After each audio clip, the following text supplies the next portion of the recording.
Every single thing you've lived through has taught you something that you can carry into your life, into your business, into your relationships, into your creativity, into your leadership. And this is your reminder to stop beating yourself up for not maybe being where you want to be. You're not behind, you're not broken, you're not doing anything wrong.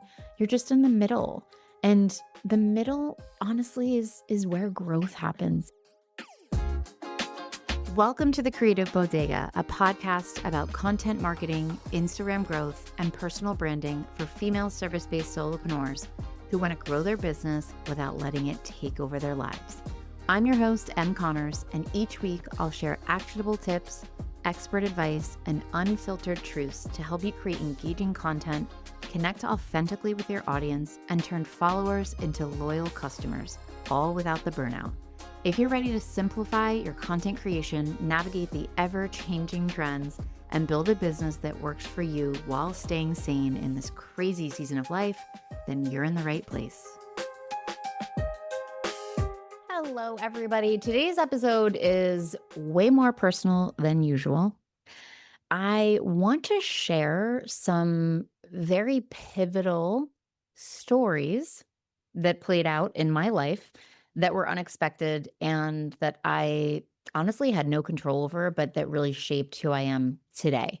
I promise this episode is for you, and you might need to hear it, especially if you've ever looked at your past or even your current situation and wondered, why did it have to happen like that? Why me? Why me? Like, I have said that to myself a lot of times in my 44 years on this earth. Why me? And in the end, it always kind of came to light. Why me? You know what I mean? But when you're in it and it's so raw and real and scary, you can't see the light at the end of the tunnel. But I want to share these moments that are messy and raw and like very not Instagram worthy and how they really shaped my life as a business owner, creator, mom, wife, the human that I am today. From my parents' divorce when I was 5 years old to my own whirlwind marriage and divorce within 1 year, and the unexpected but really transformative journey that I've had with my now husband. I have learned that resilience really is not about bouncing back quickly. It's really about honoring the path that you're on and really taking the time to reflect and accept and to heal, even if it's not the path that you wanted or that you planned on. It's about knowing that nothing's wasted, not the heartbreak, not the slow seasons, not the depths of not understanding why something happened to you or the unknown of how it will shake out, not even the stuff that you would rather forget. So if you've ever felt behind or broken or scared or unsure of how your story fits into your future, I hope this episode gives you some peace of mind. Let's start from the beginning. Start from the beginning. 5-year-old Emily. My parents got divorced. I remember sitting in a beautiful park on a blanket with my parents. I have an older brother who's 17 months older than me and a younger brother who's 3 years younger than me. So I'm in the middle. I'm the only girl. And I remember them telling us, mommy and daddy aren't going to be living together anymore. And I mean, I didn't get it. When I think of my kids now who are 8 and 9, and I think of them at 5 years old, and I think about what that would have done to them if we sat down with them and told them that that was happening. I mean, devastation doesn't even really sum it up. And yet, my parents don't really have any stories of how I reacted or what we did. Like, I believe we cried, but I don't think we fully understood what was happening. And I immediately fell into the role of the perfect child. I wanted to just be good. I wanted to be good. I wanted everyone to praise me for being so good. And good to me meant quiet. It meant not causing any waves, not making any more issues than there already were. And there were already so many. It turned me into a people pleaser because my parents just didn't get divorced at 5, and, like, by the time I was 6, it was all settled. It was years of uncertainty and marriages and custody battles and parents moving away and parents moving back. It was chaos, to be super, super honest, and so I really wanted to I didn't wanna add to the chaos, and so I tried to be perfect. And I tried to people please constantly. No matter who I was with, I was like a chameleon. I would do what I needed to make them happy, make them proud of me, and not cause any ripples that there didn't need to be.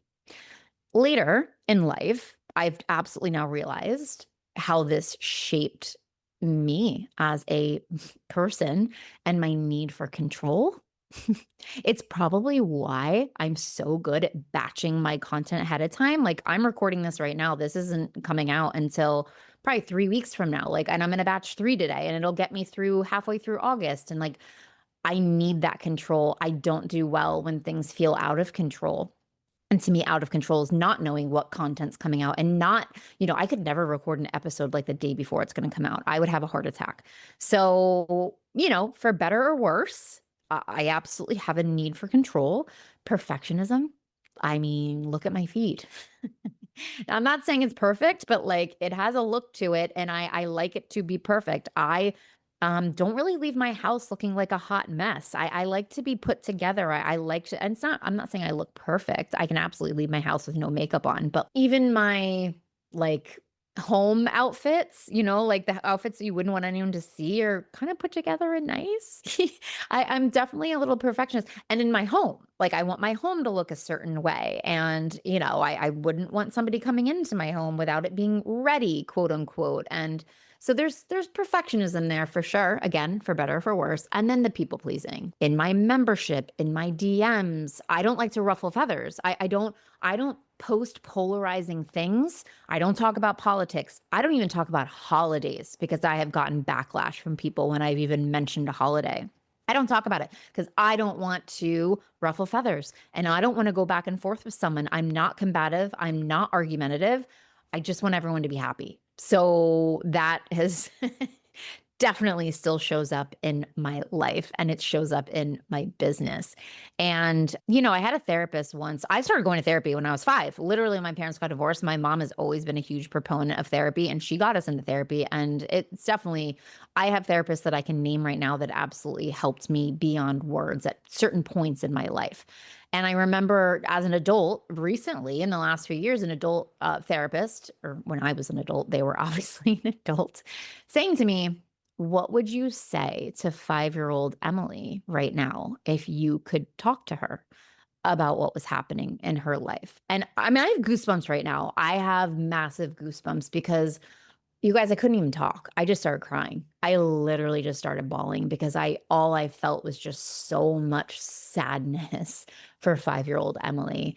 And it just wasn't fair. It's one of those situations. You're like, why me? Why me? Why can't my parents stay together? And, for a million reasons they couldn't stay together. But what I would say to you now, and what I want to tell so many parents who maybe are getting divorced right now and you have small children, even though you tell us that you're not fighting with dad or mom because of us, we will always feel that we are the reason. We are the reason. We're the reason. If we didn't exist, you guys wouldn't be fighting. You know what I mean? And we feel it and we feel responsible and we feel scared and we feel it's the worst. So if you can dig deep and rise above that for your children and try to be kind and try to be in control and try to not have power struggles like with your spouse, and this is just a tangent, but like do whatever you can. Do whatever you can to protect your kids from that because it has absolutely shaped the way that I am and not in a good way, I would say.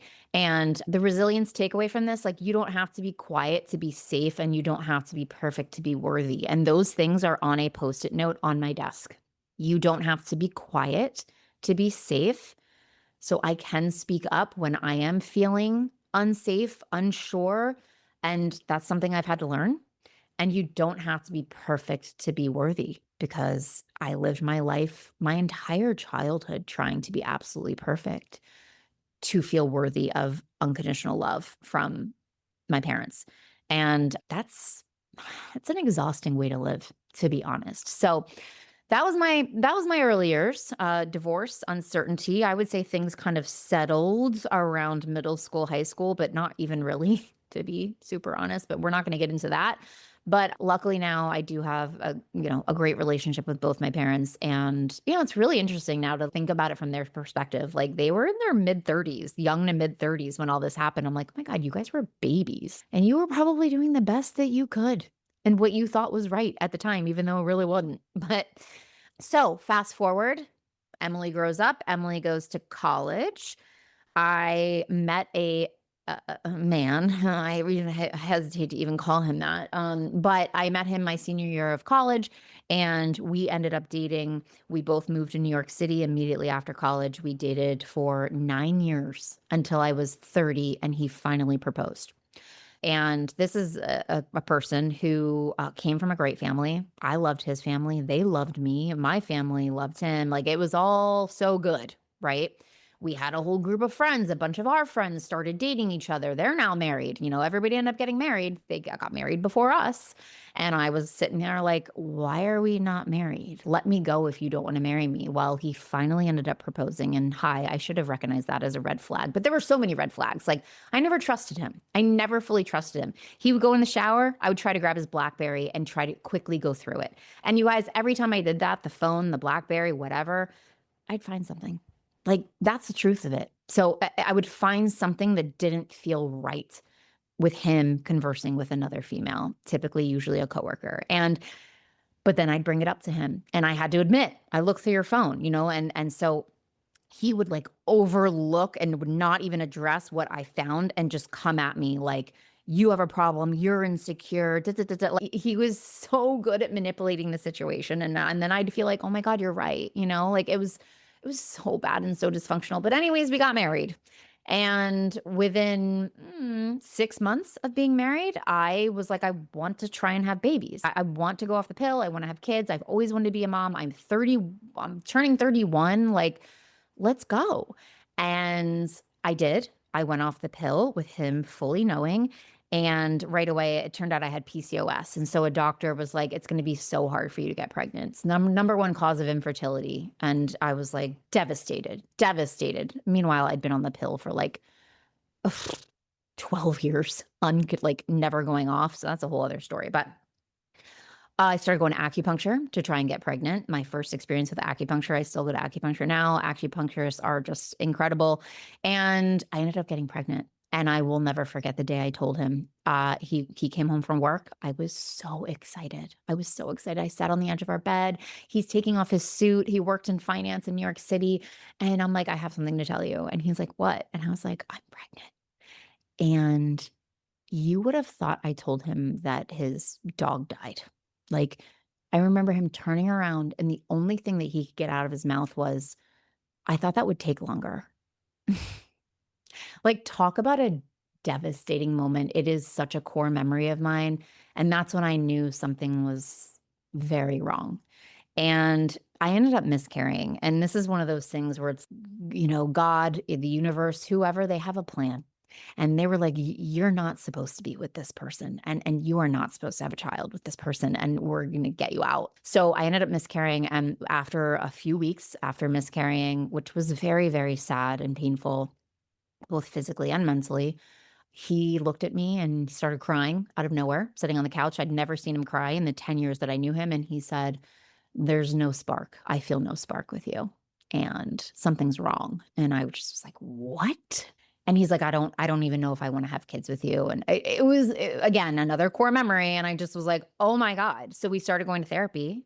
And what came out in therapy is that I was actually miserable. Like I remember sitting there and just being like, he makes me feel horrible. Like he was so controlling. He didn't like me to have nail polish. He didn't like me to, when my hair was up, he wanted my hair down all the time. He didn't like when my hair was up.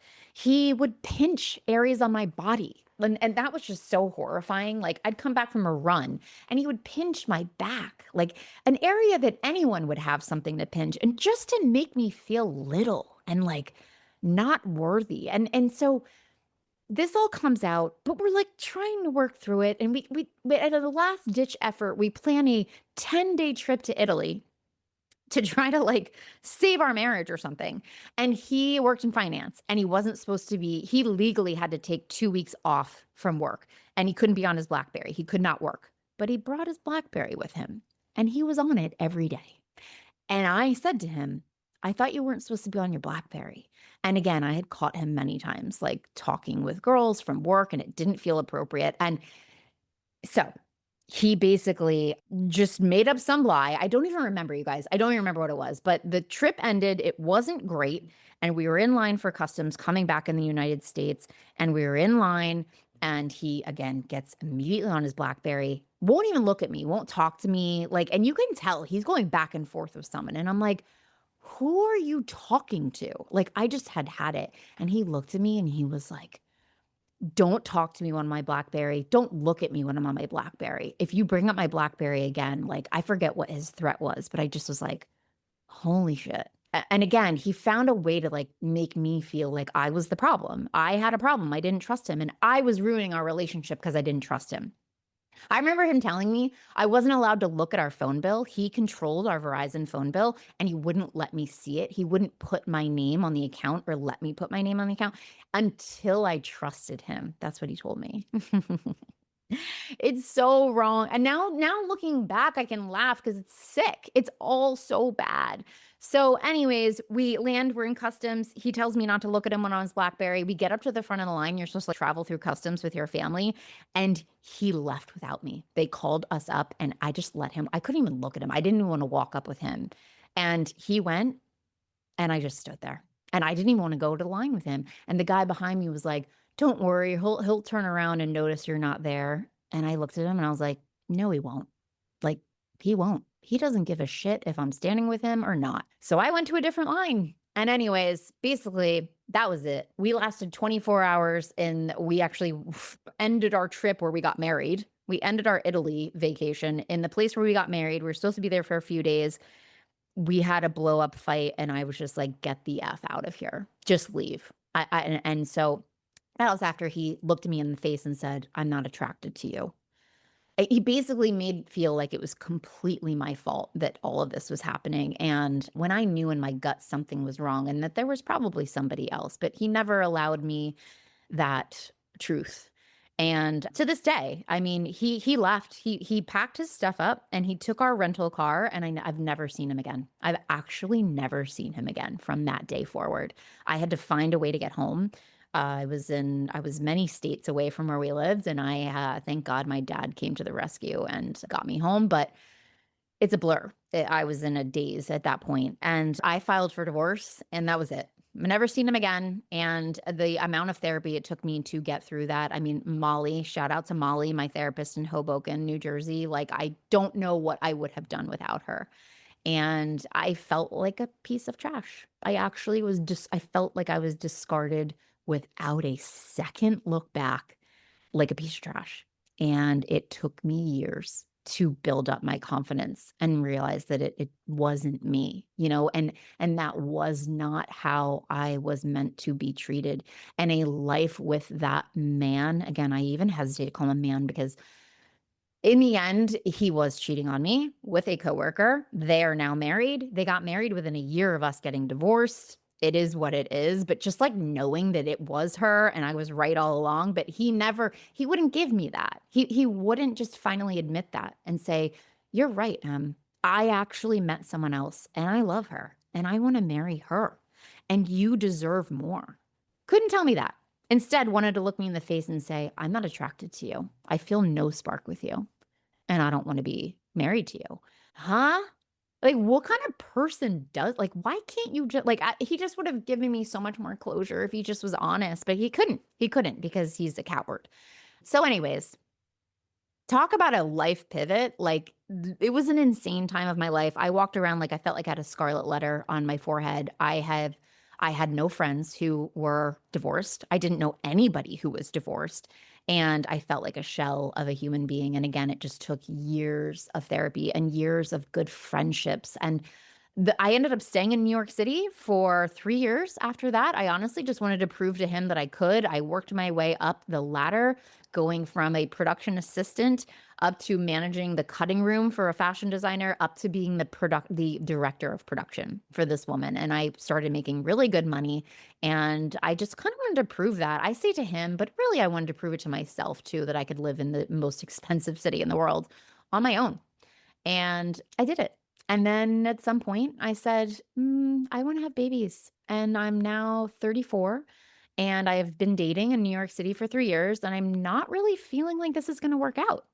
So I trusted my gut and I decided I'm going to move to a new city where my stepsister had recently moved with her husband. And I picked up my stuff. I had no job there and I moved to Baltimore. And I met my now husband within 3 months of moving there. And he jokes that he was back squatting in a CrossFit gym waiting for me to show up. I joined a CrossFit gym, had never done it before, was terrified.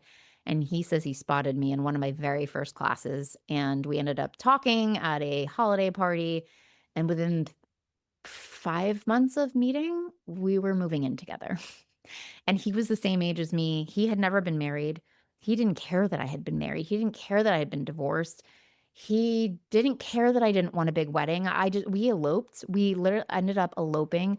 He was like, "You want to have babies? Let's have babies." Everything with my ex was just like pulling teeth. When are we moving in together? When are we getting married? When are we having babies? And everything was on his terms. This man, and he's a man, Rob is a man, was like, I want a life with you. Let's go. Like, get off the pill. Let's see what happens. Well, you guys, I went off the pill. I told him I might not be able to get pregnant because I have PCOS. And like, I got pregnant within the first month. And and then we were like, oh my God, like, okay. And that was before we even had known each other a year. And then we eloped 2 months later. We ended up eloping. And the rest is history. Like, he is without a doubt the most wonderful man in the entire world. And never once have I ever felt the need to check his phone. I think I did once in the very beginning because I was so programmed to be that way, to be so on guard and scared. And I checked once and it was like hilarious. And honestly, I ended up telling him and he was like, you can check my phone anytime. Like, I have nothing to hide from you. And I was like, what? Check your phone anytime? Oh, what is happening? He just had nothing to hide and he loved me and he wanted me to know it and he wanted the world to know it and he didn't want to wait. And here we are. I have goosebumps. Like, here we are. Our 10-year wedding anniversary is this October and we've made it and we've made it through a lot of ups and downs. And if you want to hear about our ups and downs, you should listen to our episode together. So Rob was my first and only guest so far. And we did a really great episode together and you will just learn more about us and our trajectory to get us to where we are now. It wasn't all rainbows and unicorns for sure. For us, it was a lot of financial stress and career stress. But we're here. We're on the other side for now until the next big life hurdles. And I think that's what I really want you to take away from this. Whether you're in a moment right now where there's so much uncertainty, you don't see what's coming on the other side, or it comes for you at some point. I promise you, time will heal and there will be a reason why you're going through what you're going through. And you will be able to look back and say, man, I get it now. I get it. When I was in it, I couldn't see it. I remember my dad saying to me over and over, like, you're worthy of love, like you're worthy of love. And he's out there. I have goosebumps right now. And in the moment, I'm like, no, he's not. No, he's not. Like, I'm literally doomed to be by myself and I am a piece of trash and I was thrown away and no one's going to want me. But he just kept saying it over and over, and I do want to say that, like, when I was in it, if anyone would have come at me, a friend or a family member saying like, this guy is not good for you and you deserve so much more, I would have shut them out of my life. And I want to remember that. And I want you to hear that because I have children now. And if one day they get I hope I raise them with enough confidence. I think that my shaky beginning an unstable relationship with my dad at a young age really did shape that first person that I married. I didn't have the confidence. I didn't know how I was supposed to be treated. And now my husband and I make sure that we really make our kids know that they are loved we're raising them to be really confident little human beings. But if you have someone in your life or you have a child that is, in something that you don't think is healthy, just remember, like, there's a chance you're going to push them away. I would have pushed people away if they told me to get out. And they didn't. They didn't do it. And now, of course, hindsight 2020, they did see the signs. They did think I deserved more, but they were there for me when it all went down. And that's when I needed them the most. I needed to go through it. No one could have told me what to do. So that's something I want to kind of leave you with as well. So, geez, guys, closing reflections. I know this has been kind of intense, but like, all these moments got me to where I am. And if you can resonate with any of them, or you want to DM me and say, like, me too, or this happened to me, or I'm in this, I'm always here for you, especially if you're in a season that feels hard or slow, or like nothing's happening like the way you pictured it. Nothing's a waste. Not the years you stayed too long, not the jobs that you've hated, not the heartbreak or the detours or the time you spent trying to be somebody else. Every single thing you've lived through has taught you something that you can carry into your life, into your business, into your relationships, into your creativity, into your leadership. And this is your reminder to stop beating yourself up for not maybe being where you want to be. You're not behind, you're not broken, you're not doing anything wrong. You're just in the middle. And the middle honestly is where growth happens. It's where the good stuff happens. If you dig deep and you do the work and honor where you are and talk to the right people. So, I'd love to hear your story. I'd love to hear your story. I'd love to honor you. Shoot me a DM, let me know what's going on. And thank you for letting me share a few pieces of my journey that have all led to where I am today. It's definitely been therapeutic for me as well. So, I will see you guys next week. Thanks so much for hanging out with me on the Creative Bodega podcast. If you love this episode, please be sure to share it with a fellow solopreneur who could use a little content creation inspiration. And hey, don't forget to check out the show notes for any resources I mentioned on the episode to help you create content that feels easy and actually gets you results. If you want even more Canva and content tips, head over to my website, thecreativebodega.com, or find me on Instagram under the same name. Until next time, keep creating, keep showing up, and most importantly, try and have a little fun with your content. I'll see you on the next episode.